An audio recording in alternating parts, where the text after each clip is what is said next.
border to border, coast to coast. Podcast by George. Hello, hi, how are you? Welcome on into another podcast by George. Got a big show today. It's another inconvenient truth, folks. It's something that people don't want to talk about. They don't want to recognize. They don't want to acknowledge. But we are eating ourselves to death, and it's to the detriment of the animal world and the planet. It's cruel. It's inhumane in its most literal sense, folks.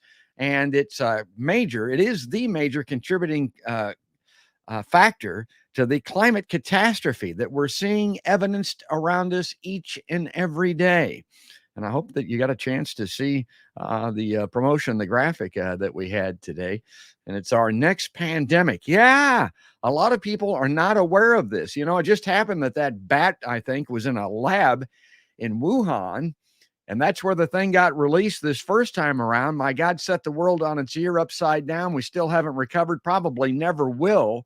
But there's a greater likelihood with all of these factory farms and CAFOs that's where the next big one is going to come from. And that's what our guest is going to talk to us about today. And she is Poorva Joshipura. She's Vice President of the International Affairs for the PETA Foundation, UK. Now, Poorva has been working on PETA since age 23. She's been there in official capacity. Now, she served as an intern beginning at age 16, so good on her. She's now in her very, very early 40s, I think. She's been part of the PETA family for more than half her life. And joining us on the Podcast by George LiveLine, and I hope I can get the pronunciation right through the whole show because I do have a problem with pronunciations. But there she is, folks. Let's bring her in. That's Poorva Joshipura. Hi, Poorva. Hi. Thanks for having me on. Yeah, thanks for coming on. And I reached out to PETA because, you know, I saw that news about the next pandemic. And I was shocked because we're right in the middle of the stew. I mean, we're right in the middle of the septic tank. I tell people here in the heartland. I mean, we got people walking around that are so morbidly obese they can't go to the state fair anymore. I mean, I don't want to cast stones, aspersions, or whatever, but it's time for tough talk. I mean, we look like somebody stuck an air hose up our asses. We look like Shetland ponies are about ready to founder. And of course, we're killing these animals in unprecedented, unbelievable, ever-increasing numbers to do it. I mean, you got to stop and ask yourself the question, why? And I tell people all the time when the pandemic set in, I quit it. I mean, I became a vegetarian and I'm right at veganism. The only thing I do is a little bit of cheese on a pizza once in a while. I feel a little guilty about that even, you know, but I'm real close. But I wanted to get Poorva started on this element right here, which is just today. And this is something that she can comment on. GOP measures would undo protections for endangered lesser prairie chicken, northern bat. Okay, this is going to go right over the transom. Most people are going to miss this. They're not going to pay any attention to it. But we got to start paying attention to this. Washington, D.C., Dateline, Associated Press.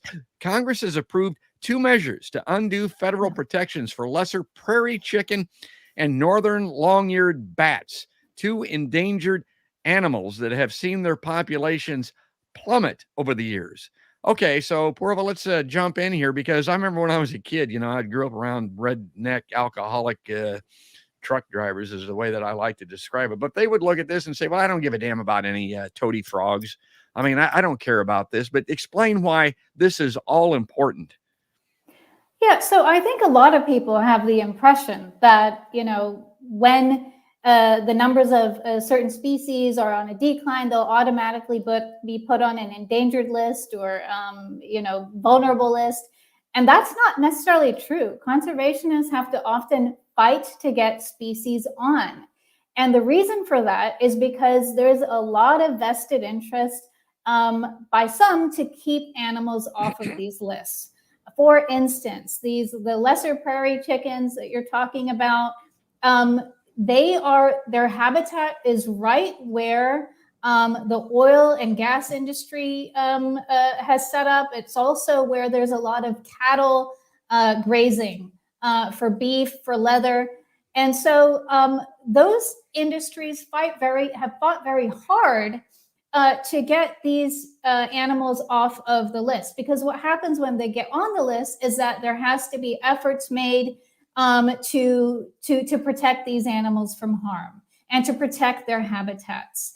And why are these animals important, and why are the bats? You mentioned the bats. Well, the bats are no longer protected also because they threaten large construction projects, because they need the trees. And so in order to, if they were to be put on the list or be kept on the list, then there has to be protection for the trees around. And these animals, it's not really just about those species of animals.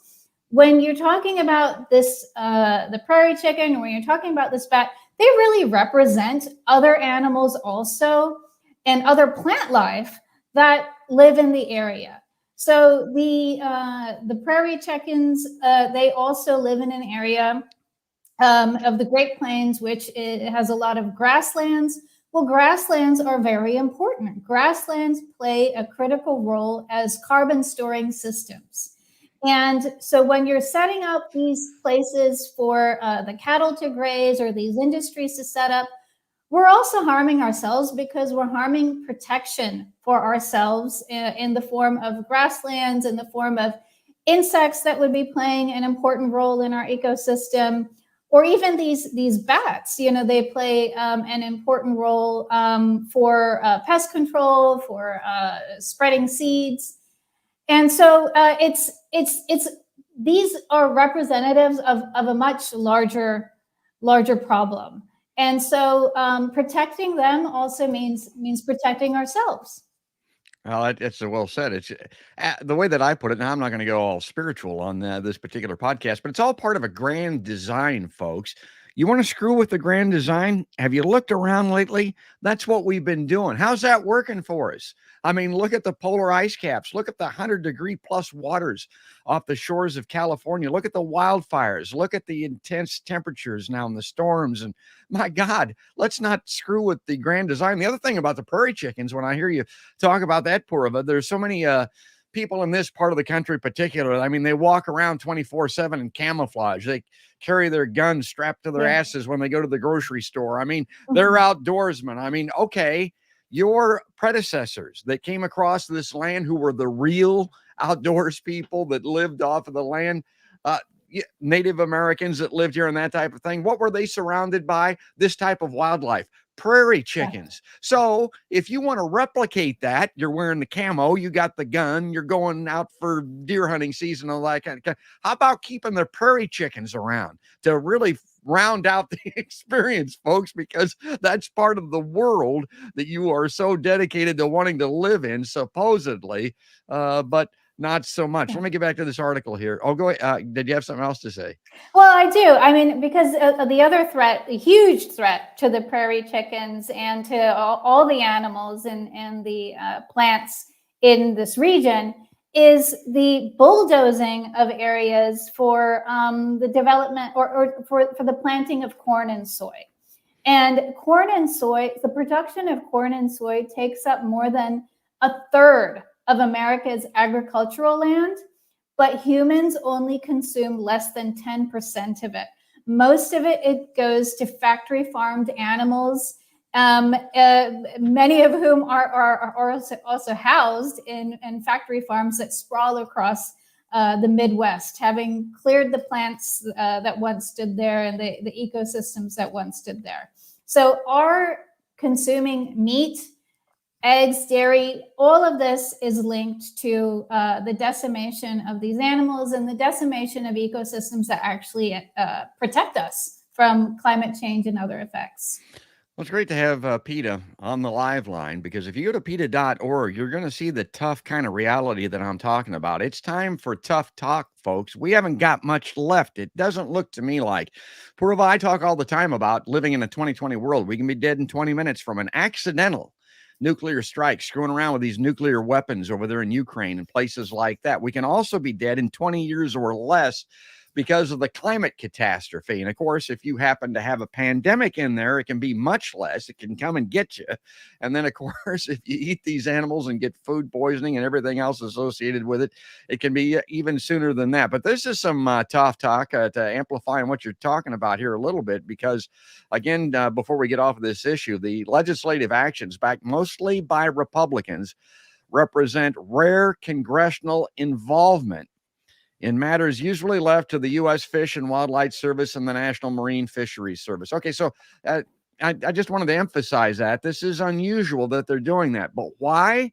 It's because of the almighty buck, folks. I mean, that's got a lot to do with it. That's the coffers are being filled by these animal agricultural interests and for business corporation interests that they feel are being compromised by trying to keep these species alive. And that's got so much to do with everything. I mean, we're literally killing ourselves for dollars and cents, Poorva.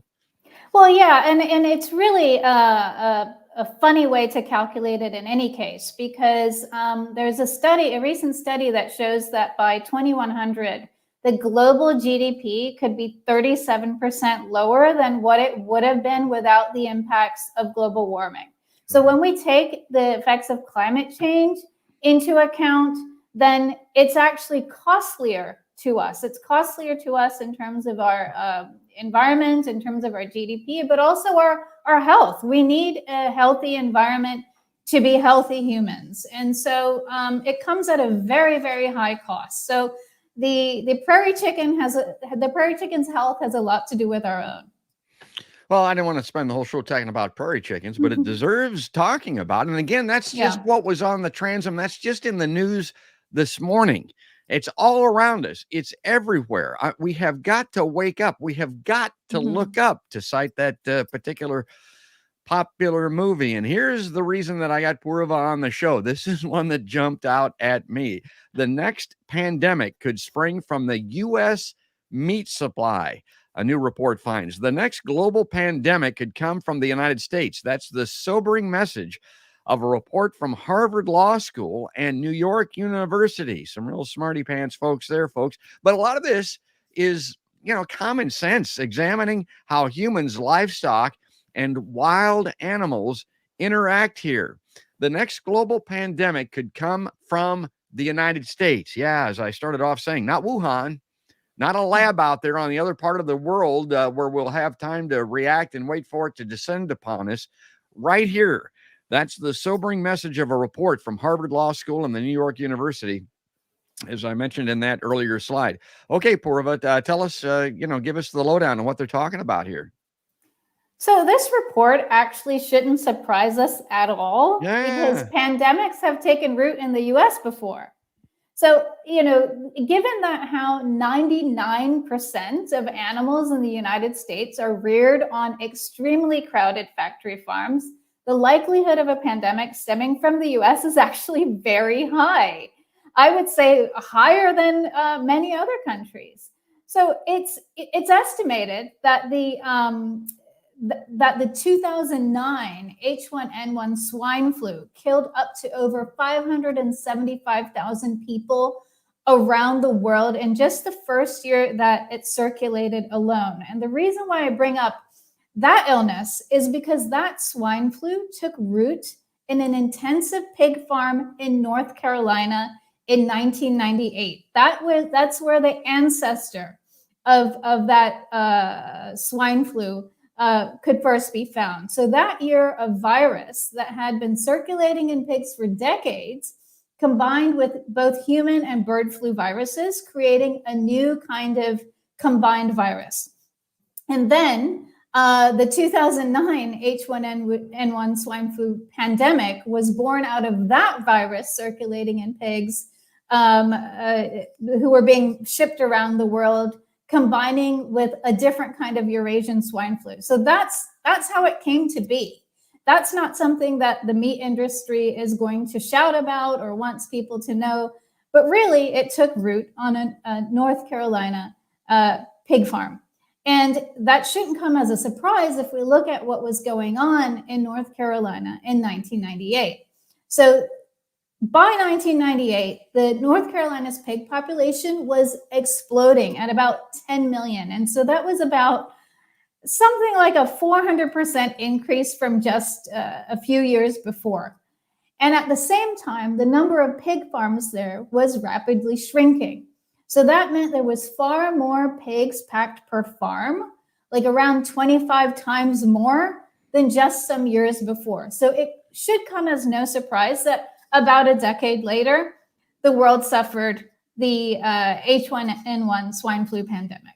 Yeah, again, it's common sense. It only makes sense in some respects. You can apply the science to it and prove it that way. And I do like science. I like facts, but you can do it anecdotally also. I'm reminded in North Carolina, I think they might be the second largest hog producing state here in the United States. I think Iowa holds that dubious distinction. It's why we can't go swimming in the rivers, folks. It's why the lake beaches are closed, about a dozen of them right now in the state of Iowa. It's why this stuff is in the groundwater now, where it doesn't come out, and it's extremely hard to fix forever.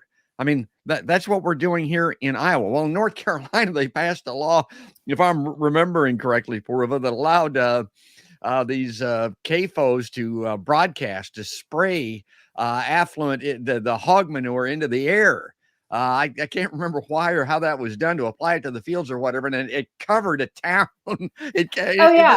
In North Carolina. I mean, yeah, my God, I remember that, when there was basically people in essentially a feces soup in that state. Yeah, a little coating for you to get through the winter time here. Okay, now I'm going to play. Before we get off this topic, I've that original story that we were looking at came from the USA Today, and I'm critical of them on some things, particularly when it comes to foreign affairs and their involvement with the military-industrial complex, but that's for another show. But sometimes they do some things right, I think. Let me play this little slideshow that they have on their site, and we'll get Poorva to comment, but here it goes. There are millions of viruses, but only a little over 200 are known to infect humans. Most of those viruses are spread from animals to people, and that number seems to be on the rise. Here's why. When disease-causing viruses and other organisms jump from animals to people, they're called zoonotic diseases. Zoonotic diseases are common, and the list of them is long, but some of the most well-known in the U.S. include rabies, salmonella, and Lyme disease. The virus that causes COVID-19 also has zoonotic origins. Yeah, so I got some more of these slides to get through. Are we good so far, Poorva? Does that look like accurate reporting to you? Well, yes, it does. And, I know that there's still work going on and different theories to determine the origin of COVID-19, but a leading theory is that it is zoonotic, that it came from animals. But regardless of its origins, we already know that most new emerging diseases affecting humans over the last several decades, and when I say most, I mean 75%, are zoonotic. And that means that they spread from animals to humans. And worryingly, the frequency of pathogens circulating in animals spilling over to humans, and the variety of them, has been accelerating, particularly over the last 10 years.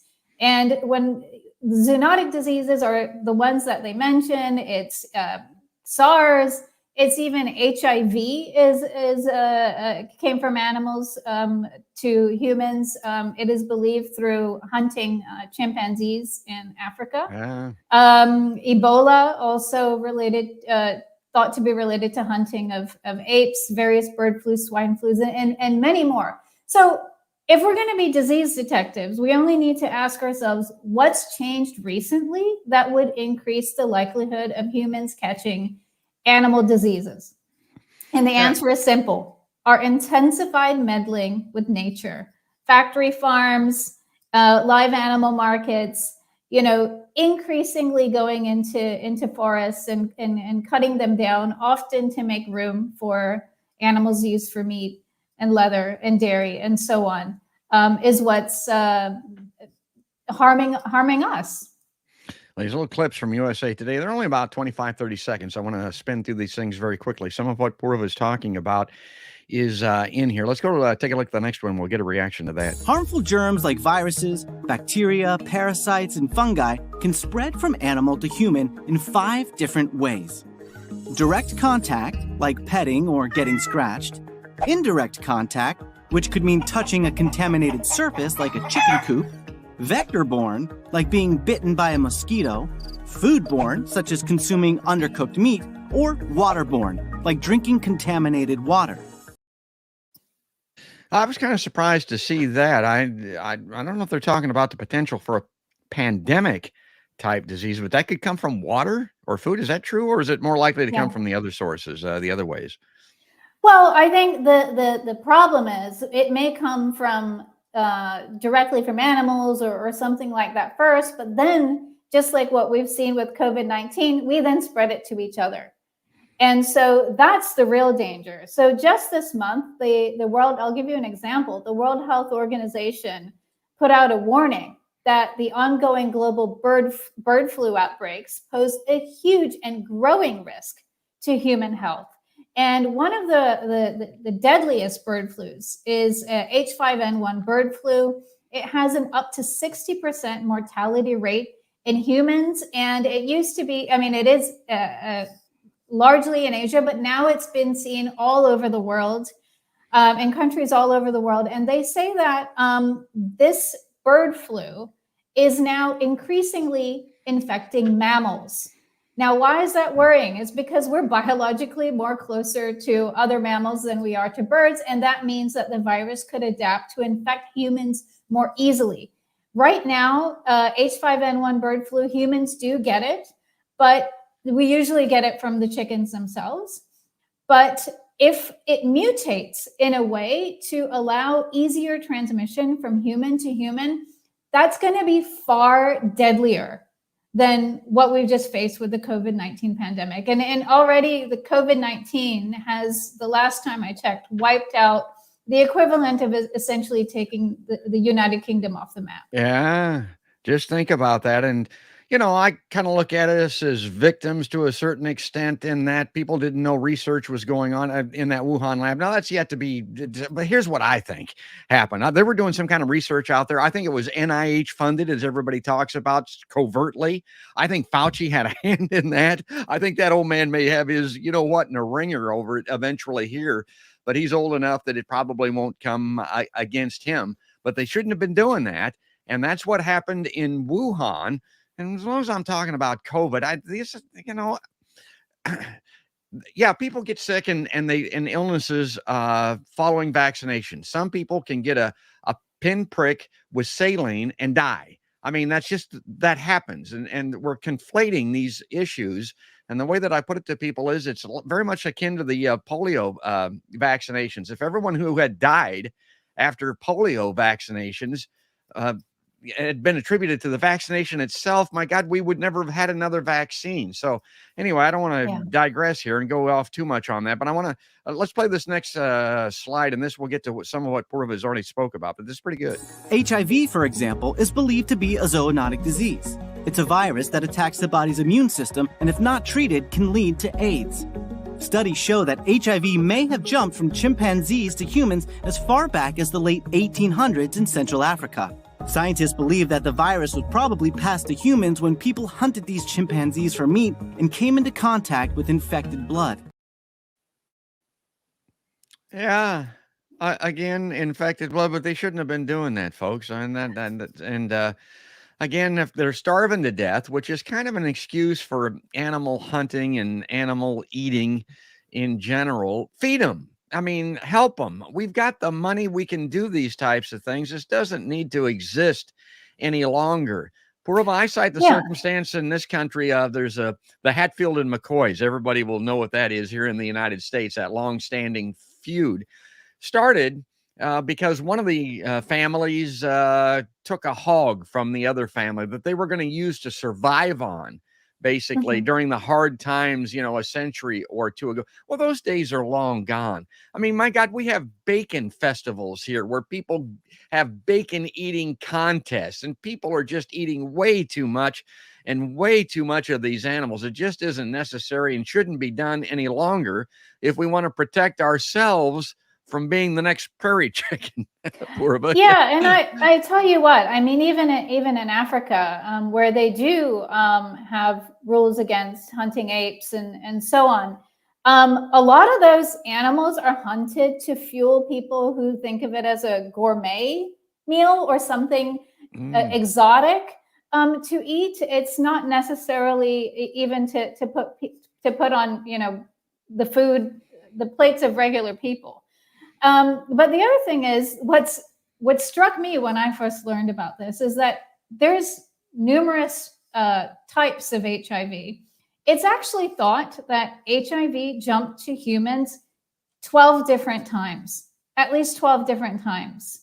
So that means 12 unique hunting episodes of chimpanzees or other monkeys. There's HIV-1 and HIV-2. One of them, the more common one, is more linked to chimpanzees, and then the other one, another primate, both of which are thought to have come from hunting episodes. And so, yes, it's something that we absolutely need to learn from, because it just takes that first couple of jumps, as we've seen from HIV and COVID or SARS, and then it spreads in the human population. So let me say right here, I've been critical of folks in this show already. You know, we got to wake up and smell the coffee. It isn't necessary any longer. But a lot of people don't even like to confront this. They don't like to see this because they don't want to know their own complicity. Nobody wants to feel that they're to blame. And people, particularly with social media, my show and everything that's on the internet, they want to patronize what they like. And they don't like this. But the time for that has passed. And I guess before we go any further, Poorva, I would say that, you know, if you don't want to become a vegan tomorrow, and Poorva would wish that you would, I mean, just cut back, just reduce, just don't do it as much as you've been, as people have been doing it, right? I mean, it's a good start. And, you know, if anybody wants resources on or help in going vegetarian or going vegan, PETA offers a free vegetarian and vegan starter kit, Yes. Which offers recipes and tips and guidance, and, you know, get a friend along to do it with you. I think all of these things are helpful, and it's helpful to the animals, it's helpful to the planet, but it's also helpful to you. So there's an organization called the Academy of Nutrition and Dietetics. It's the world's largest organization of health professionals. And they tell us that if you go vegan, you're at reduced risk of heart disease, type 2 diabetes, hypertension, certain types of cancer, obesity.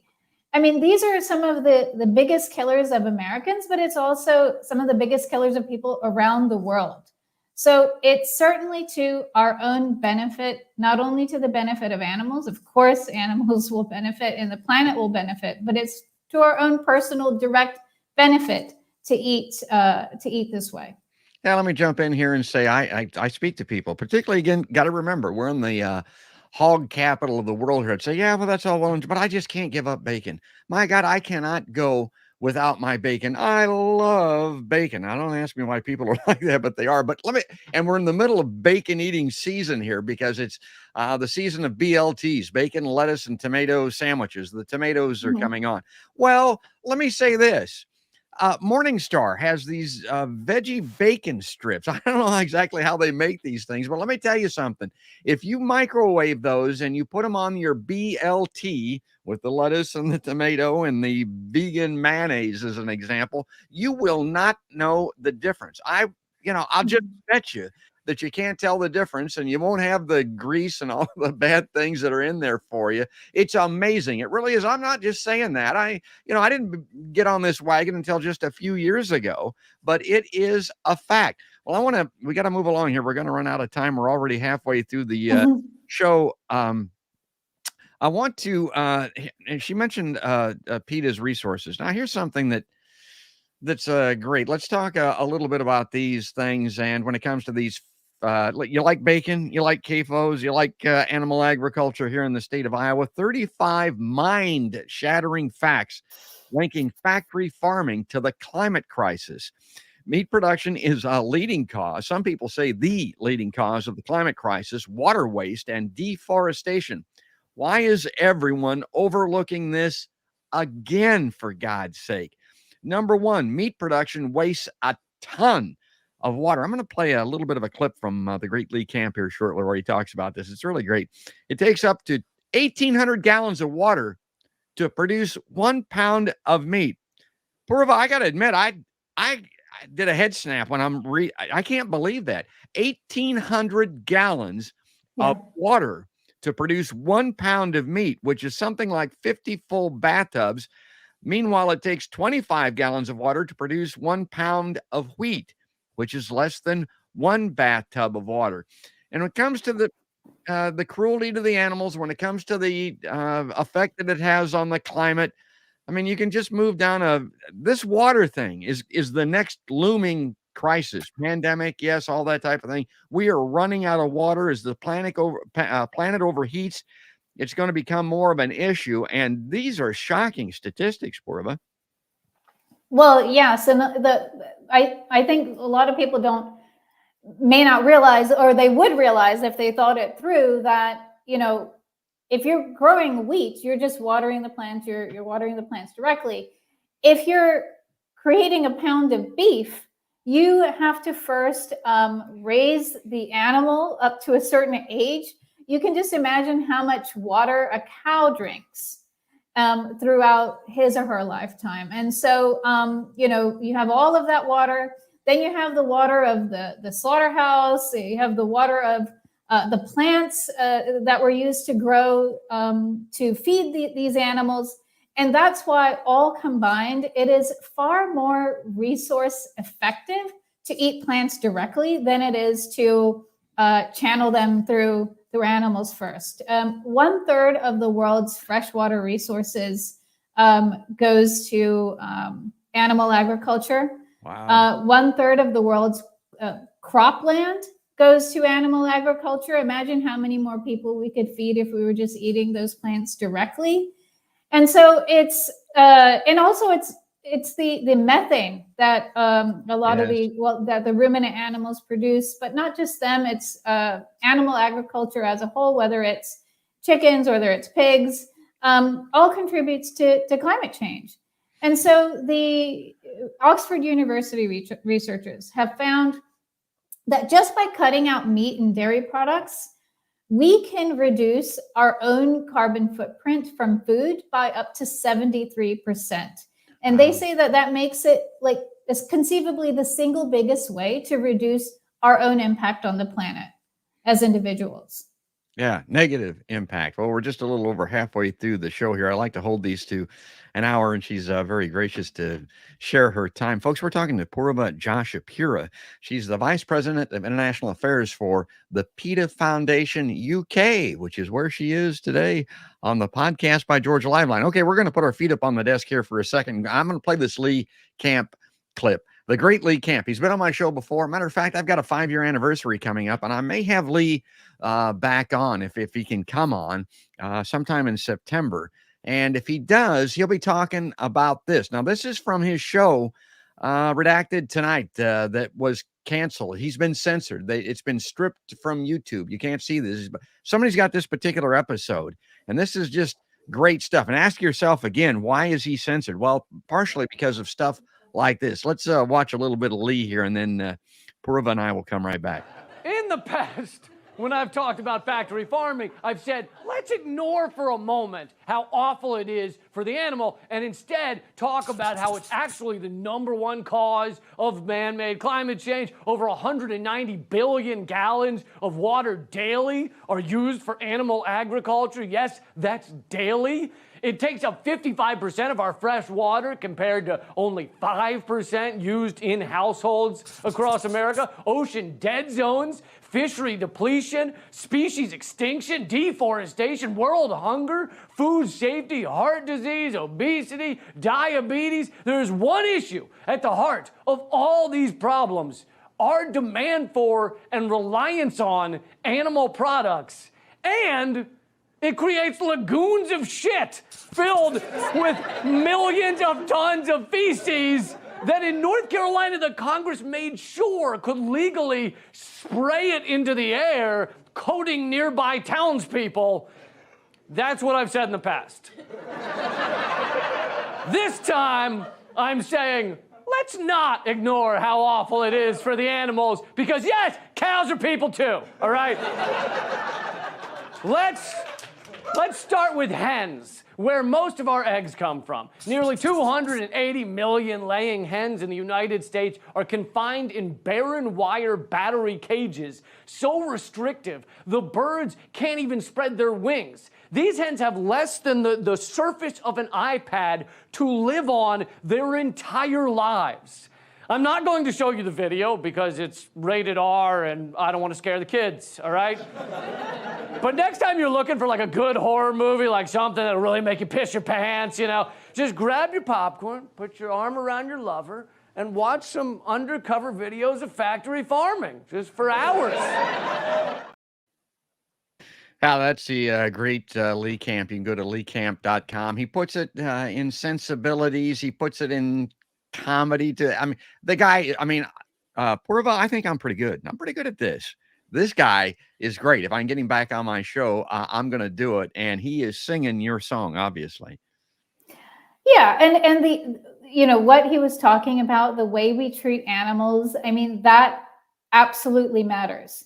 When we're talking about factory farms and the effect of factory, I mean, I can't think of a more cruel thing than what we do to chickens and what we do to pigs on factory farms.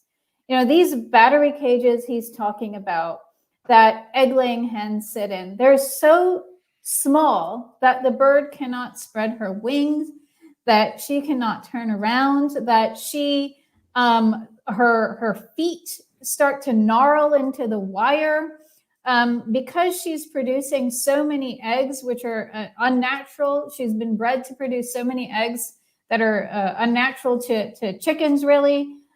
She's has osteoporosis because all of the eggs take up the calcium. So there's fractures and broken bones are common. I mean, it is awful. Pigs on pig farms, they're confined to gestation and farrowing crates, especially female pigs for most of their lives. And the male pigs are also confined. I mean, they can't even turn around.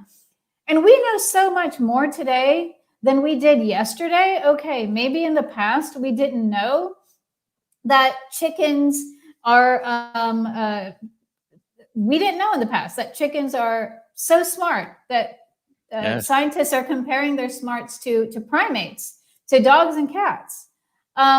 Pigs are very similar to dogs. They like to play, they dream, they recognize their name.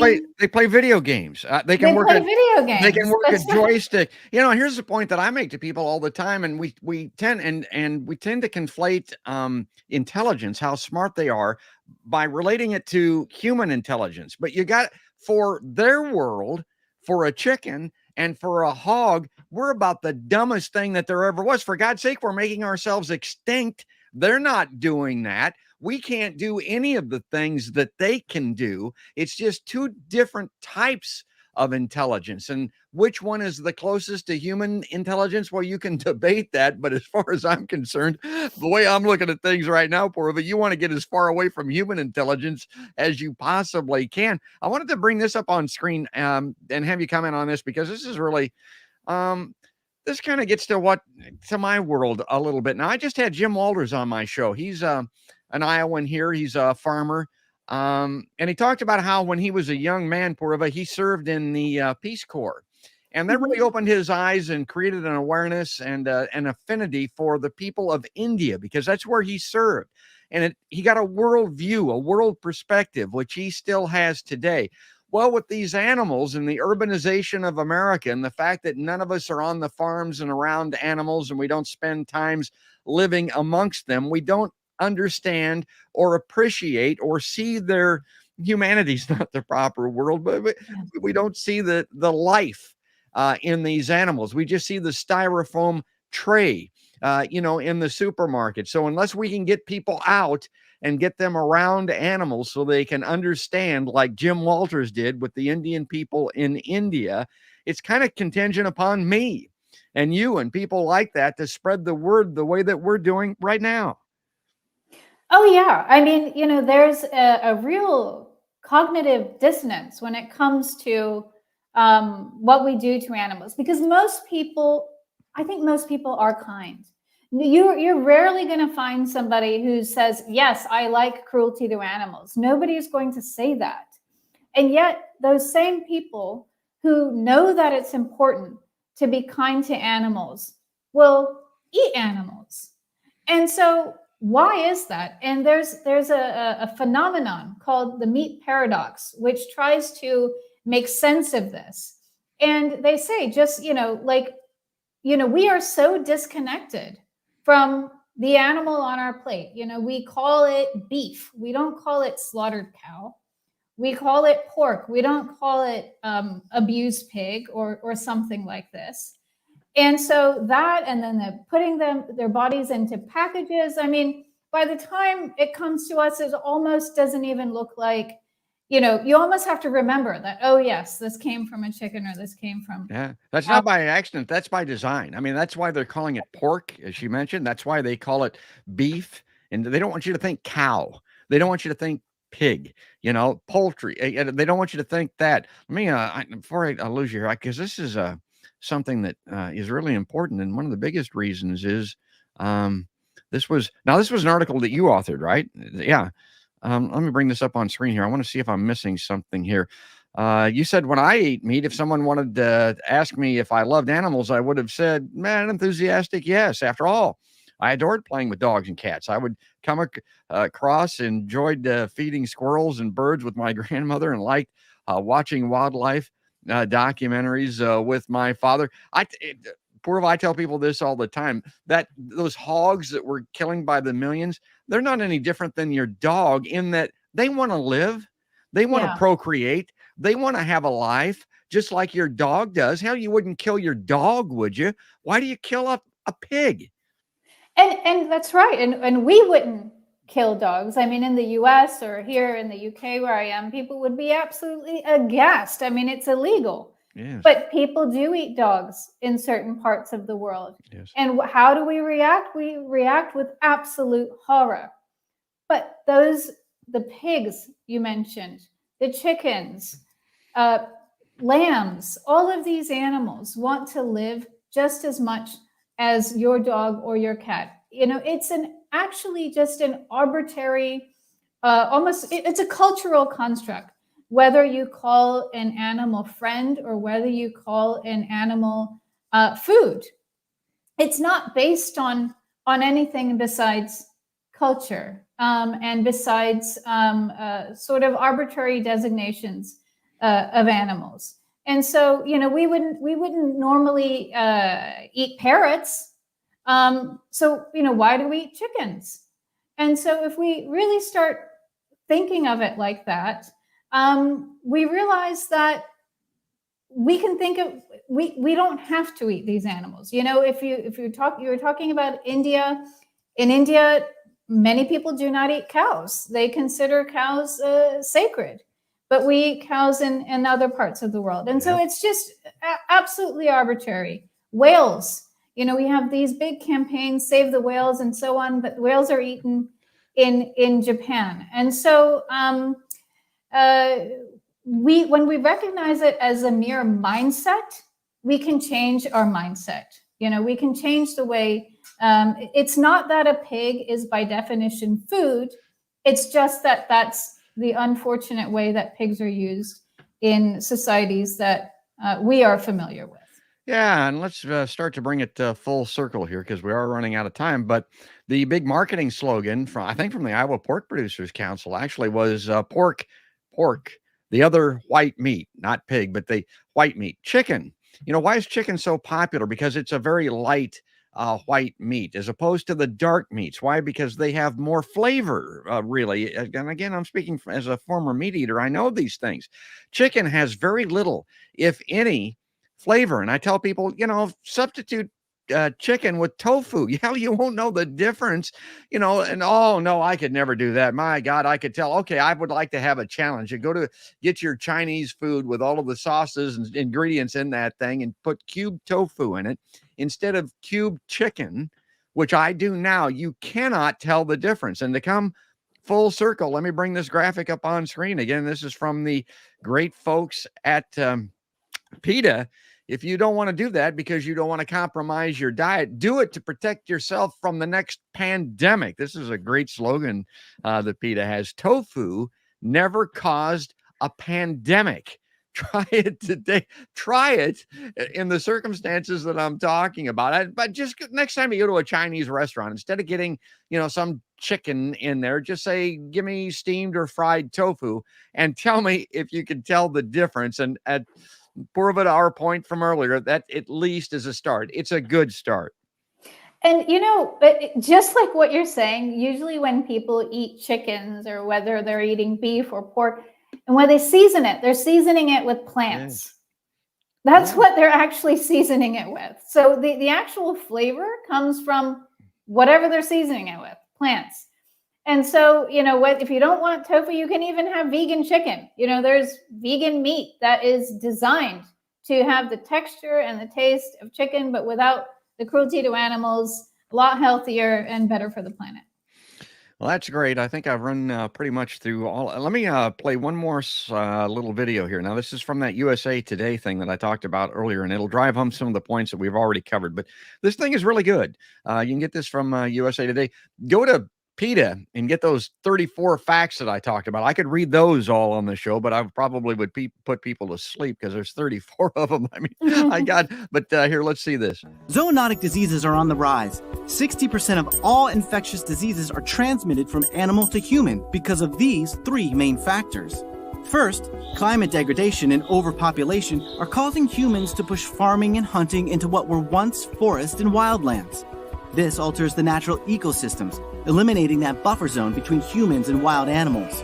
Then, there's the increasing demand for meat, which means more intensive livestock farming and more opportunities for exposure. Last, antimicrobial drug resistance can be built up in livestock. So by the time the bacteria reach humans, antibiotics are no longer effective. Some animals, like rodents, bats, carnivores, and non-human primates, are most likely to harbor zoonotic diseases, while livestock acts as a bridge for transmission between animal hosts and humans. I wanted to give them proper credit there. I almost forgot. I wanted to bring this up on screen. I wanted to get to this one too, because this is something that you'll find on the PETA website that ain't getting reported here in the heartland. You're not finding this in the Iowa newspapers and television stations back here. This was an eye-opener for me, Poorva. I was completely unaware of this. PETA uncovers federal records showing clenbuterol found in U.S. pork. It says PETA just received bombshell records that we had requested from the U.S. Department of Agriculture, USDA, and what they reveal is alarming. Meat from the world's largest pork producers, Virginia-based Smithfield Foods, and they're Virginia-based. I think they're Chinese-owned, and Swift Pork Company, which is owned by the infamous JBS Foods. These are big concerns here in Iowa. Tested positive for clenbuterol, bronchodilator that's frequently misused by bodybuilders and athletes for its steroid-like effects. Although the drug promotes muscle mass, it also causes cardiac problems, tremors, and even death in humans, which is why it's banned for human use in the U.S. You know what I say about steroids all the time, Poorva, is that they're called steroids for a reason. One of the side effects, or maybe one of the primary effects of steroids, is sterility. So, hey guys, be concerned about what you're getting here in your pork. So how did clenbuterol end up in meat? Following an investigation, Swift's best guess is that pigs from fairs or shows may have been fed clenbuterol and mixed in with the company's market hogs, which is illegal since the U.S. only permits the drug for veterinary uses in horses. USDA records note that Smithfield management was unable to provide any monitoring records to show that the animals they receive are clenbuterol free. That doesn't exactly inspire confidence. And I talk about the history here of clenbuterol poisonings. I'll let you take this one, Poorva, instead of reading it. Yeah. So apparently last year, hundreds of people in Mexico, they fell ill, and it's thought that they ingested meat laced with this clenbuterol. And then also about 12 or so years ago, meat from Smithfield, the Chinese company, the owner of Smithfield here or in the U.S., meat from there, they sickened about 1,700 people and killed a person in China. So it may be, yes, that the pigs from fairs or shows were fed clenbuterol in the U.S. and that's how they were infected. But what's the story in China with the same company? I mean, it's just odd, isn't it? I mean, it's not just, okay, yes, this is one of the drugs, but animals who are factory farmed are essentially pharmacies. We would never just take a handful of antibiotics for no reason and chow down on them. But if we're eating meat, I mean, around 3/4 of the world's antibiotics are used in farmed animals. That includes pigs or chickens, cows, it even includes fish. And the effect of that in human beings is antibiotic resistance, because the antibiotic residues gets into the environment, it gets into food. And then that means that when we need antibiotics for a life-threatening illness or something like that, they're becoming more and more ineffective. And the use of antibiotics is also creating what's called superbugs. So there's several common superbugs that are linked to factory farming. There's staph, there's E. coli, there's salmonella, and all of these different superbugs, they have a link to nearly 1 million human deaths already in 2019 alone. And so that's more deaths. It's specifically over 975,000 human deaths that year. And that's more deaths than common cancers like colon or liver cancer. It's more than HIV and AIDS or malaria in that year. So it's a really serious problem. The pumping of drugs, not only this drug, but many other drugs, including drugs which are important to human beings, human medicine, pumping them into animals around the world. Well, let's put a bow on this one. I got to wrap up the show here. One of the reasons is I got to go play hockey. I love sports, and what do I love? It sounds weird, but it's because also I love animals. Why? I like seeing this instinctive behavior. The great athletes, they've got something that I ain't got. As an example, I look at these animals, they got something instinctively that I don't have. I just love being around dogs and cats, love watching cats. They're very instinctive, as an example, and they're not as dumb as humans. My God, are we dumb when it comes to this kind of thing? And as an example, what we're talking about here, COVID. And the COVID vaccines, the country, the left-wing, ecosphere is alive now with these conspiracy theories having to do with COVID and the COVID vaccine and all that type of thing. Why? Why are we so into that? Well, I think part of the reason, and it may be a bigger part than you think, is because no one likes a COVID vaccine. So everybody is all over this. If there's any harm done by something that we don't like, we're all over it. Well, look at this clenbuterol thing. Look at these steroids. Look at this antibiotic situation. Yeah. Look at these pandemics. Look at this illness that got. Yeah, but I like bacon, so I'm going to put up with that, and I'm going to jump in here and on this COVID thing because I don't like getting COVID vaccines. I mean, my God. Oh yeah, I mean that's a great comparison that you've just made there. It's very interesting because yes, on one hand you have a lot of people who are apprehensive about putting drugs into their body. Yes. Well, then don't eat meat. I mean, that is great. Well, she's been very generous with her time, and I want to thank her for doing that. But I want to give you the last word here, Poorva. I want to have you make a final statement here because you deserve it for playing along with us here today. How would you like to close out this segment, this live line on Podcast by George? Well, I would just say if you're inspired by this, if you want to eat more vegetarian, more vegan, as we said, log on to PETA.org, order your free vegan starter kit. You'll get recipes, you'll get tips, and join a group. Go together, go out for veggie meals together, cook veggie together. You'll be inspired, you'll make new friends. And that's a great way to get started on good health and better for animals, better for the planet. Yeah, and she ain't lying. I mean, everybody wants, if it's free, it's for me. People are all over something free. I did it. I mean, you go to that the PETA.org website, sign up for that. They'll send you that. They'll ship it to your door free. Give it a try. And then, for your BLT today, as I mentioned, try that Morningstar veggie strip thing. I'm telling you, that's my challenge. You won't believe how good it is. And it's got to be better for you than the bacon. It's not, you don't eat it for a health food, obviously, but it's still, yeah. Every time I eat something like that, I can just revel in the fact that an animal did not have to die for me to be able to eat. It isn't necessary. It isn't right. We got to stop doing it. Poorva Joshipura is the Vice President of International Affairs for the PETA Foundation of the UK. Poorva, thanks for coming on this podcast by George LiveLine. Thank you so much again for having me. It's a pleasure.